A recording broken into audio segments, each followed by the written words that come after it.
दिसतं तसं नसतं म्हणून जग फसतं असं काही नाही. आम्ही जरी आमचे इंस्टावर 2 लाख जरी फॉलोअर्स असले तर आम्ही काय बऱ्याबुऱ्या घरचे नाहीत. तुमच्यासारखे गरीबच आहे आम्ही.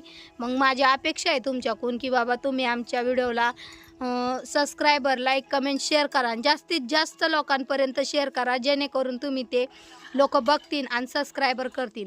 असं नका समजू की तुम्ही सबस्क्रायबर केल्यावर आम्ही पुढं जाईन, तसं काही नाही. जसे आम्ही पुढे जाऊ तसंच तुम्हालाही आमच्या संग पुढे नेऊ. आमचंही नाव निघलं तर 100% आम्ही तुमचंही नाव घेऊ त्या ठिकाणी. आणि हे बघा अशी परिस्थिती आहे. लोक फ्रीजमधलं पाणी पितो, आम्ही बघा हे माठबीट कसा घाण झालेला आहे. तसंच आम्ही खातो पितो, काही टेन्शन नाही. आम्ही दिवसभर कमवायचं, संध्याकाळी उठून खायचं. लोकांवणी नाही आहे आमचं. त्यामुळं मला असं वाटतंय तुम्ही सपोर्ट करावा. बोल प्रांजल, बोल ग प्रांजल.